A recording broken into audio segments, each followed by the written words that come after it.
పల్నాడు జిల్లా Dachepalli SC colony వద్ద మాదిగల ఆత్మీయ సమావేశం జరిగింది। ఈ ఆత్మీయ సమావేశానికి ముఖ్య అతిథిగా ఎంఆర్పీఎస్ వ్యవస్థాపక అధ్యక్షులు మందకృష్ణ మాదిగ, టీడీపీ కూటమి ఎమ్మెల్యే అభ్యర్థి ఎరపతినేని శ్రీనివాసరావు, ఎంపీ అభ్యర్థి లావు కృష్ణదేవరాయలు హాజరయ్యారు।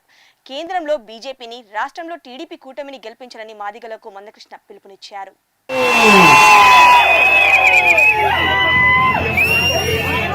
ఒక జాతి కోసం ఒక యువకుడి మదిలో మెదిలిన ఆలోచన నాకు 94-95లో కృష్ణన్న పరిచయం।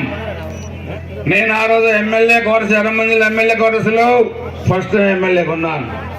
కృష్ణన్న వచ్చారు ఆ రోజు చంద్రబాబు నాయుడు గారిని కలిసినప్పుడు మొట్టమొదటి ఎంఆర్పీఎస్ ఆఫీస్ నా ఎమ్మెల్యే క్వార్టర్లోనే ఉండేదని చెప్పి కూడా మీ అందరూ కూడా తెలియజేస్తున్నాను। ఆ విధంగా 30 సంవత్సరాల అనుబంధం, ఒక అన్నదమ్ముల అనుబంధం నాది కృష్ణన్నది।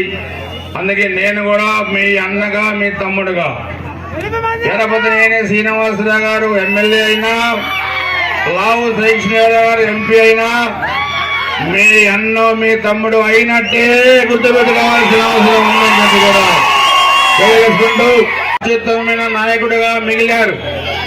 అందుకే ఈరోజు మనం సుప్రీంకోర్టులో మనకు అనుకూలంగా జడ్జిమెంట్ వచ్చినా అమలు చేయాల్సింది రాష్ట్ర ప్రభుత్వమే, కేంద్ర ప్రభుత్వం పార్లమెంట్ లో చట్టం తెచ్చినా అమలు చేయాల్సింది రాష్ట్ర ప్రభుత్వమే।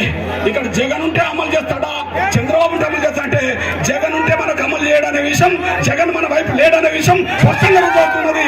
కానీ చంద్రబాబు నాయుడు అయితే మనకు అనుకూలంగా ఉంటాడని, చంద్రబాబు నాయుడు గారు అవుతేనే మనకు న్యాయం చేస్తాడనే విషయం సాక్ష్యం రుజువుతున్నది।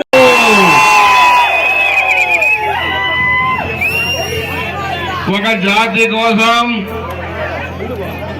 ఒక యువకుడి మదిలో మెదిలిన ఆలోచన